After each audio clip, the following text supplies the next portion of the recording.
because of the war and the refugees coming over, I think the scars of the trauma are still here. Some of them are still fighting the war in their mind. A lot of the memories, experiences, and traumas still follow my mom, still haunt her.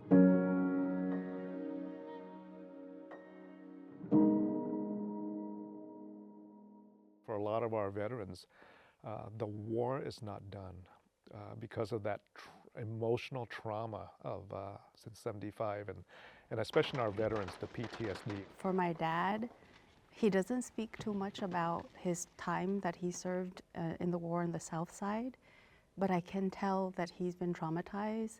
I can tell that there's PTSD, there's anxiety in there as well, and probably some depression. They put my dad in jail.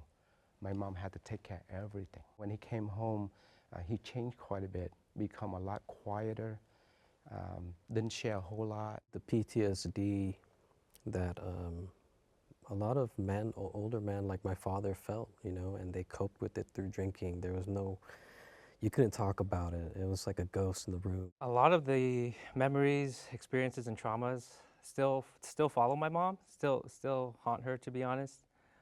She can't talk about much of it, but when she does, she remembers all the details as clear as day. A very enduring and emotional aspect from the war that still follows her today, 50 years later, is actually her sense of patriotism towards Saigon, a love and a longing for her birthplace, for her birth city, a form of nostalgia and attachment to Saigon. She was born and raised there. And a lot of immigrants, you know, if you get homesick, you can always travel back to your country.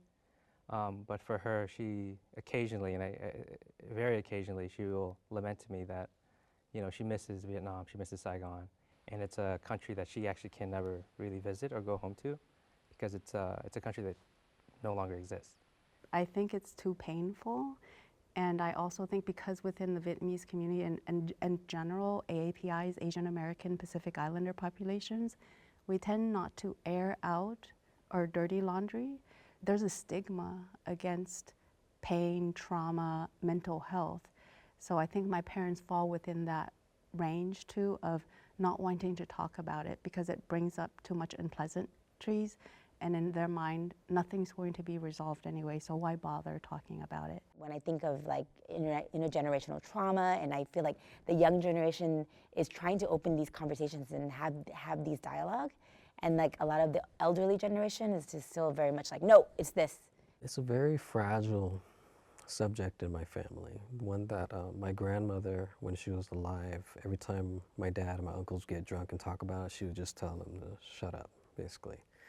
The only time I really heard about it is when my dad was drunk and my brother and my mom would talk about it, just little bits and pieces. To folks in my parents' generation, some of them are still fighting the war in their mind. Every time I go back to Vietnam once a year to do medical missions, you know, mom or dad would be telling me, you know, be careful, right? Communist government.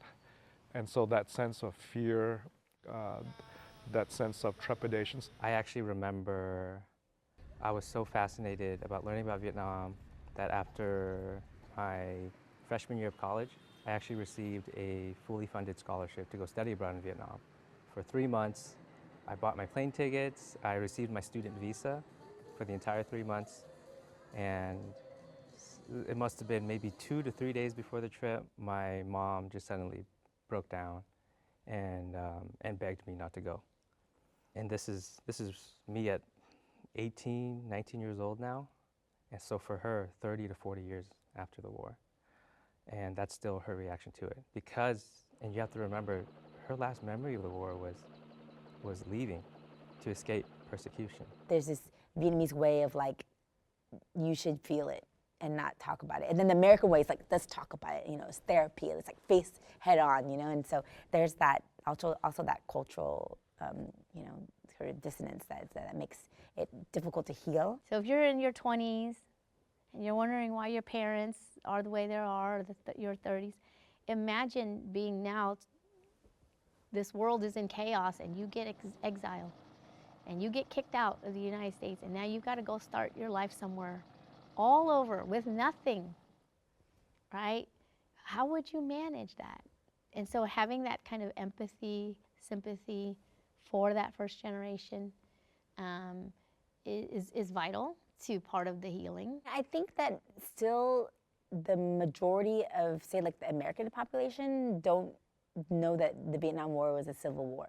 You know, the South Vietnamese voice is so like erased even here. That's why there's a lot of hurt, and I think that when we think of the healing that hasn't been done in the community, it comes from that erasure.